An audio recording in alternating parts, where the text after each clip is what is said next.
Presenting the classics of Sam P. Chaladurai. Sam P. Chaladurai அவர்களின் போதனை களஞ்சியத்திலிருந்து.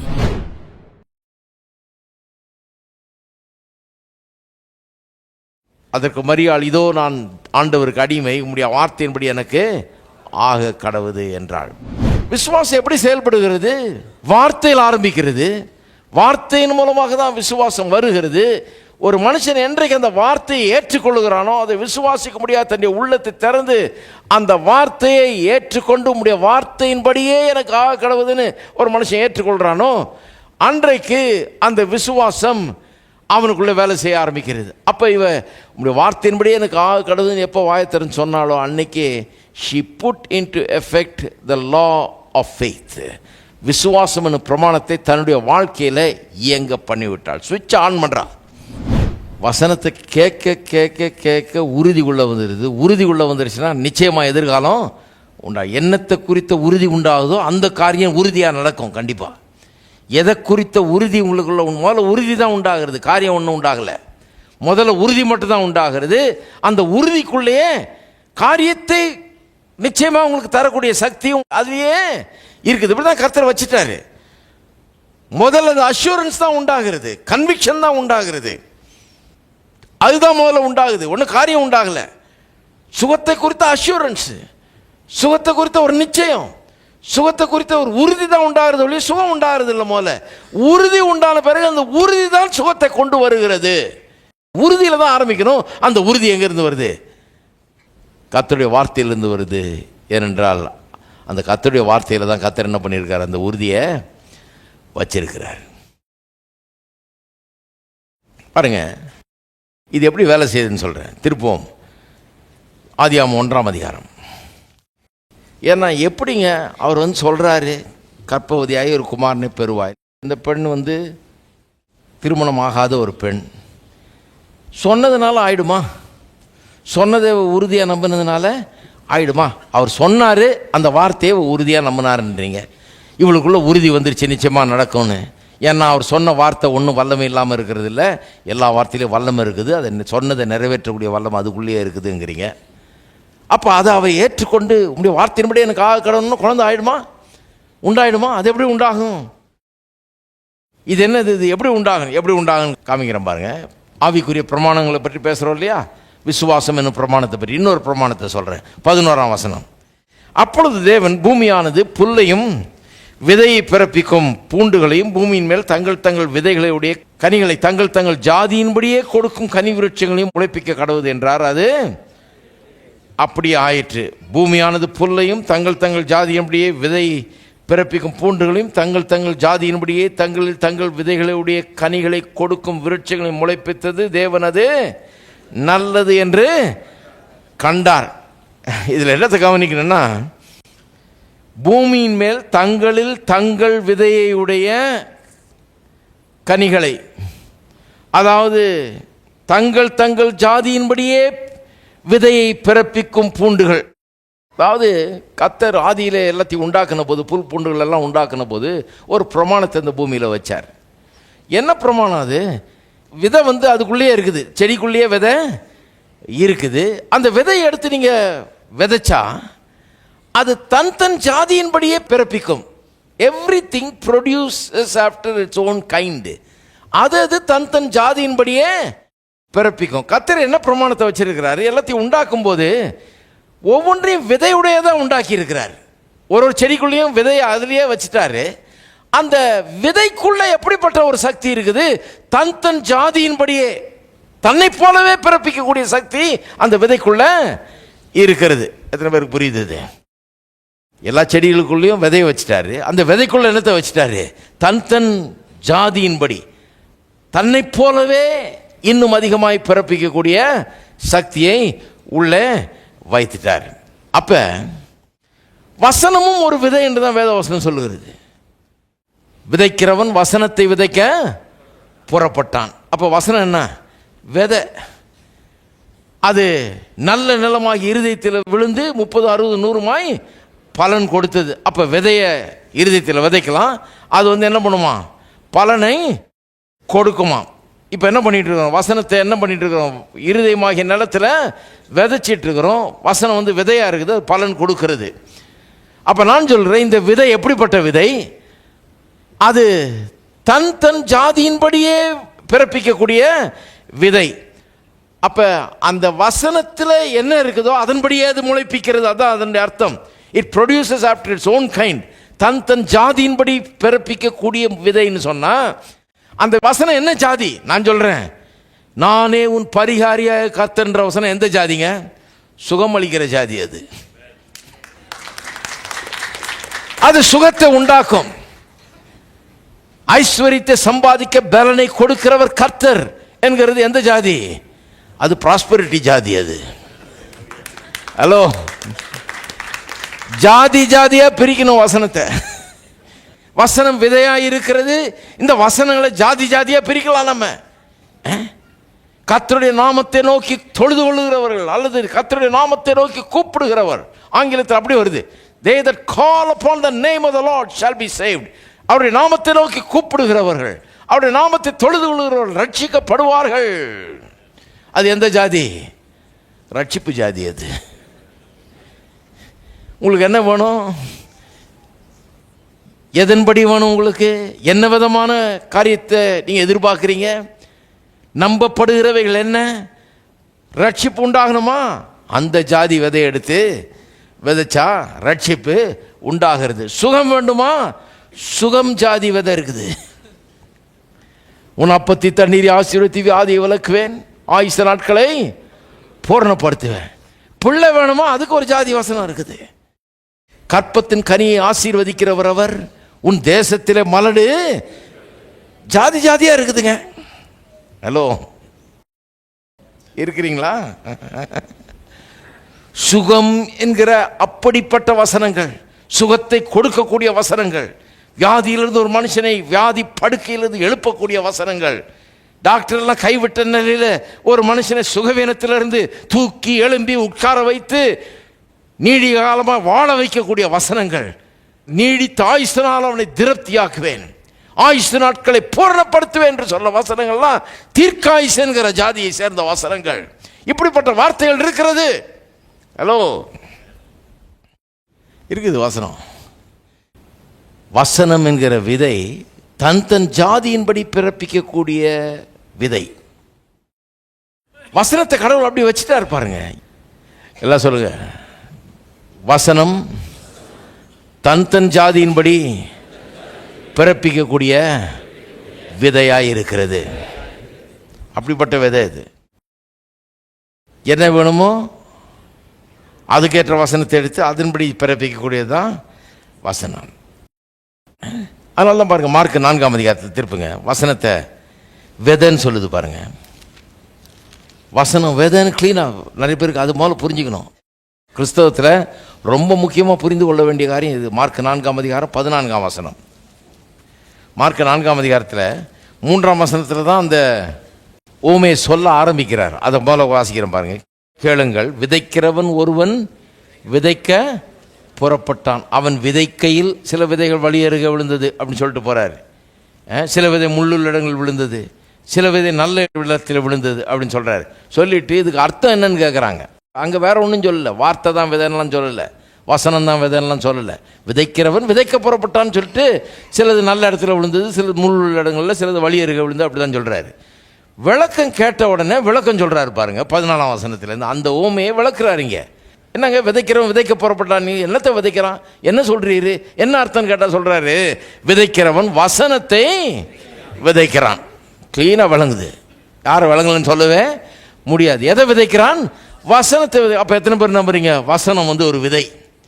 விதைக்கிறவன் வசனத்தை விதைக்கிறான்னா இதை விட ஒரு வசனம் இருக்க முடியாது. வசனம் ஒரு விதைன்னு சொல்றதுக்கு, வசனம் விதை என்ற கான்செப்டை புரிந்து கொள்ளனா கிறிஸ்தவ வாழ்க்கை ஆரம்பிக்கவே முடியாது பாருங்க. ஏன்னா உங்களுடைய எதிர்காலத்துக்கான விதையே வசனம் தான். வசனம் விதை என்று எண்ணி விதை என்கிற விதத்தில் அந்த வசனத்தை அணுகினால்தான் ஒரு புதிய எதிர்காலத்தை உண்டாக்க முடியும். வசனம் விதை என்று எண்ணி விதை என்கிற விதத்தில் வசனத்தை அணுகினால்தான் சுகத்தை உண்டாக்க முடியும். வசனம் விதை என்கிற அந்த எண்ணம், அந்த கருத்து ஆழமாய் பதிய வேண்டும். இல்லைன்னா கிறிஸ்தவ வாழ்க்கை ஆரம்பிக்கவே முடியாது. நிறைய பேர் நினைக்கிறாங்க ஞானஸ்நானம் எடுத்துட்டா கிறிஸ்தவ வாழ்க்கை ஆரம்பிச்சிடுச்சு. இல்லை, இங்கே வரணும். வசனம் ஒரு விதை. இந்த விதைகளை கர்த்தர் எனக்கு என்னெல்லாம் வேண்டுமோ அதை பிறப்பிக்கும்படியாக கர்த்தர் எனக்கு தந்திருக்கிறார். நல்லா கவனிக்கிறீங்களா? இது தேவனுடைய ராஜ்யத்தை குறித்த ஊமை சொல்கிறாரு. இந்த ஊமையை விளங்கிக்கலன்னா மீதி எந்த ஊமையை விளங்க போகிறேன்றார். எந்த ஊமையும் உனக்கு விளங்காது. இந்த ஊமை தேவனுடைய ராஜ்யம் எப்படி இயங்குகிறது என்பதை குறித்த ஊமை. தேவனுடைய ராஜ்யம் எப்படி வேலை செய்யுது, எப்படி இயங்குகிறது பாருங்க. இந்த உலகத்தில் ஒரு ராஜ்யம் இருக்குதுன்னா அந்த ராஜ்யத்தை சேர்ந்த மக்களுடைய அத்தனை தேவைகளை சந்திக்கிறதுக்கு தான் அந்த ராஜ்யம், இல்லையா? ஒரு நாடு, அதுக்கு ஒரு தலைவர் இருக்கிறாருன்னா என்ன திட்டம் போடுறாங்க, எப்படியெல்லாம் வேலை கொடுக்குறது எல்லாருக்கும், எப்படியெல்லாம் எல்லாருக்கும் சம்பளம் வர்ற மாதிரி செய்கிறது, எப்படி எல்லாருக்கும் சுகாதாரம், எப்படி எல்லாருக்கும் படிப்பு, எப்படி எல்லாருக்கும் எல்லாம் உண்டாக செய்கிறது, அதுதான் அவங்க வேலை. அந்த ராஜ்யம் அவருடைய தேவைகள் எல்லாத்தையும் சந்திக்கிறது, இல்லையா? நாடு ஜனங்களுடைய தேவைகள் எல்லாம் சந்திக்கப்பட்டிருக்குதான்னு பார்க்கறது தான் நாட்டை ஆளுகிறவர்களுக்கு அழகு, இல்லையா? அதுதான் அவங்க செய்கிறாங்க. நான் சொல்லுகிறேன், தேவனுடைய ராஜ்யம் இந்த உலகத்தின் ராஜ்யங்களை காட்டிலும் அற்புதமாய் உங்களுடைய அனைத்து தேவைகளை சந்திக்கக்கூடிய ராஜ்யமாய் இருக்கிறது. உங்களுடைய ஆவி, ஆத்மா, சரீரம், குடும்பம், பொருளாதாரம் என்று எல்லா தேவைகளும் தேவனுடைய ராஜ்யம் அற்புதமாய் சந்திக்கக்கூடிய ராஜ்யமாய் இருக்கிறது. இந்த உலகத்தின் ராஜ்யங்களில் பல கஷ்டங்கள், சில இடத்துல ரிசெஷன், இன்ஃப்ளேஷன், எங்கேயோ அமெரிக்காவில் நடக்கிறது இங்கே வந்து அடிக்குது நம்மளை, எங்கேயோ இன்னொரு நாட்டில் நடக்கிறது. ஒரு தொழிலில் படுற அடி மற்ற எல்லா தொழிலையும் பாதிக்குது, பொருளாதாரத்தையே பாதிக்கிறது. எதோ சூழ்நிலைகள்லாம், இயற்கை சூழ்நிலைகள், அது இதுன்னு எதோ பாதிக்குது, பொருளாதாரத்தை கஷ்டத்தை உண்டாக்குது. தேவைகள் சந்திக்கப்பட முடியாதபடிக்கு, போதுமான அளவுக்கு தேவைகள் நிறைவேற முடியாதபடிக்கு கஷ்டம் உண்டாகுது, குறைகள் உண்டாகிறது, இல்லையா? இல்லாமல் உண்டாகிறது, எல்லாம் உண்டாகிறது. ஆனால் தேவனுடைய ராஜ்யத்தில் அதெல்லாம் கிடையாதுங்க. தேவன் சர்வ வல்லவராக இருக்கிறார். இயற்கை சூழ்நிலைகள் தேவனுடைய ராஜ்யத்தினால் உண்டாகிற செழிப்பை தடுக்க முடியாது. ஏன்னா இயற்கை சூழ்நிலைகள்லாம் மேற்கொள்ளுகிறவர் தேவன். இந்த வார்த்தை இயற்கை சூழ்நிலைகள்லாம் மேற்கொள்ளுகிறது. மற்ற பொருளாதார பிரச்சனைகள் அது இதுன்றது இந்த தேவனுடைய ராஜ்யத்தில் இதன் செழிப்பை தடுக்கவே முடியாது. அதனால தான் இயேசு சொன்னார், தேவனுடைய ராஜ்யத்தை தேடுங்கள், அவருடைய நீதியை தேடுங்கள், அப்பொழுது இவைகள் எல்லாம் உங்களுக்கு கூட கொடுக்கப்படும். நான் சொல்லுகிறேன், இந்த ராஜ்யம் இந்த உலகத்தில் இருக்கிற அத்தனை ராஜ்யங்களை காட்டிலும் அற்புதமாக எல்லா மக்களுடைய எல்லா தேவைகளையும் சந்திக்கக்கூடிய ராஜ்யமாக இருக்கிறது. அப்ப எப்படி சந்திக்கிறது? எப்படி இந்த ராஜ்யம் சந்திக்கிறது? வசனம் விதைக்கப்படுவதன் மூலமா தான். அதுக்கு ஒரு சிஸ்டம் வச்சிருக்கிறாங்க. எப்படி சந்திக்கப்படுகிறது? இந்த வசனம் உள்ள போகணும். இந்த வசனம் அது தன் ஜாதியின்படி பிறப்பிக்கும் என்கிற ஒரு பிரமாணத்தை கர்த்தர் ஏற்படுத்தி வச்சிருக்கிறார். அதன்படி தான் பிறப்பிக்கிறது. இந்த ராஜ்யத்தில் ஒரு சிஸ்டம் இருக்குது. அது என்னன்னா, இந்த வசனத்தை எடுத்து உங்களுக்கு என்ன வேணுமோ அதுக்கேற்ற வசனத்தை உங்களுடைய உள்ளத்தில் விதைச்சி, அதுக்கு தண்ணீர் பாய்ச்சி, அதுக்கு களை எடுத்து,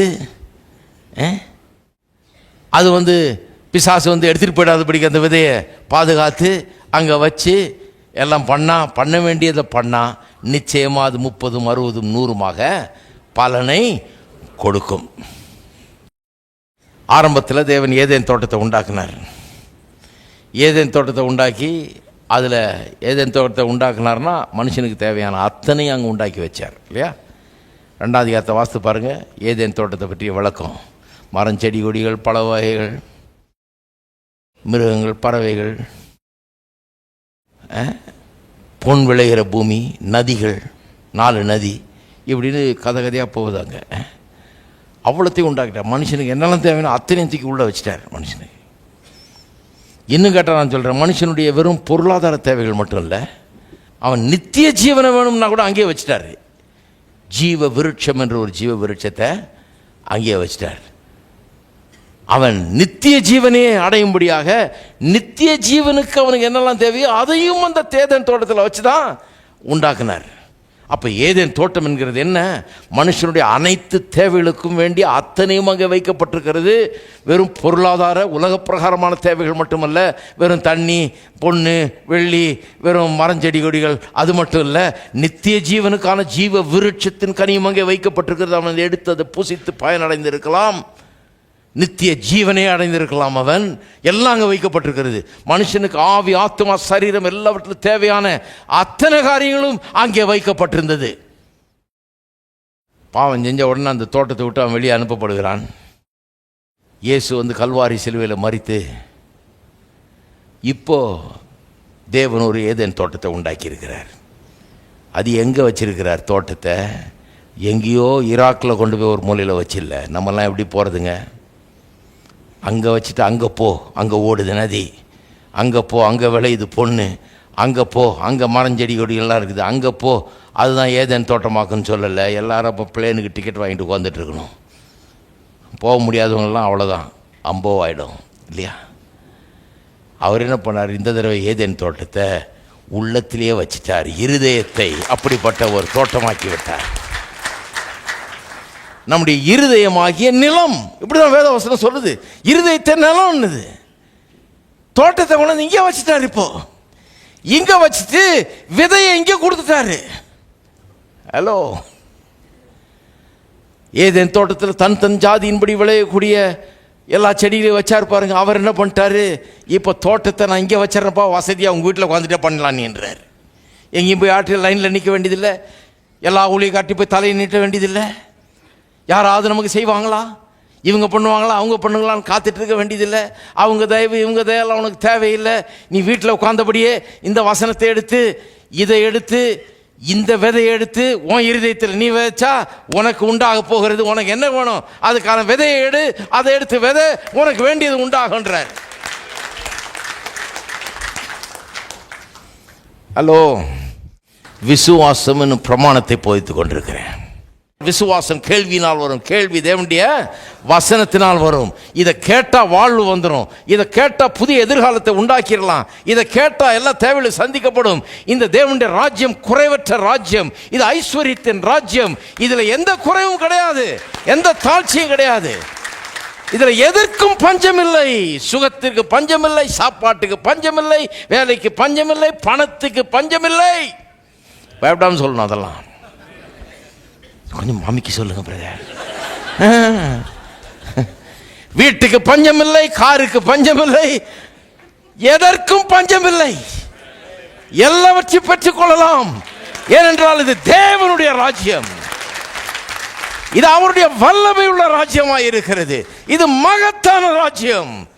மனுஷருடைய ராஜ்யத்தை காட்டிலும் மகத்தான பெரிய ராஜ்யமாய் இது இருக்கிறது. இந்த ராஜ்யம் உங்களுடைய அத்தனை தேவைகளையும் சந்திக்கக்கூடிய அற்புதமான ராஜ்யமாய் இருக்கிறது. இந்த ராஜ்யத்தின் மெத்தடே இதுதான். என்ன மெத்தடு?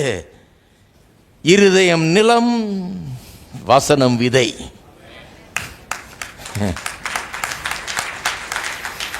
என்ன வேணுமோ அதுக்கேற்ற வசனத்தை விதைச்சா என்ன வேணுமோ அது உண்டாயிடும். ஆதியிலே வார்த்தை இருந்தது என்கிறது போல, ஆகவே கிறிஸ்தவ வாழ்க்கையில் முதல்ல வார்த்தை இருக்கணும். வார்த்தையை வச்சு தான் வாழ்க்கையை ஆரம்பிக்கணும். வார்த்தையை வச்சு தான் உங்களுக்கு புதிய எதிர்காலம் உண்டாக போகிறது. வார்த்தையை வச்சு தான் உங்களுக்கு சுகம் உண்டாக போகிறது. வார்த்தையை வச்சு தான் உங்களுடைய காரியங்கள் மாறப்போகிறது. வார்த்தையை வச்சு தான் குடும்பம் நல்லாக போகிறது, குழப்பங்கள் நீங்க போகிறது. வார்த்தையை வச்சு தான் அந்த ஒழுங்கின்மை, வெறுமை, இருளை கர்த்தர் போக்குனார் பாருங்க. அதுபோல் நீங்களும் போக்க போகிறீர்கள். வெளிச்சத்தை கொண்டு வர போகிறீங்க. எல்லா நல்ல காரியங்களால் உங்களுடைய வாழ்க்கையை நிரப்ப போகிறீங்க. வார்த்தையை வச்சுதான். இதுதான் ஆவிக்குரிய வாழ்க்கை.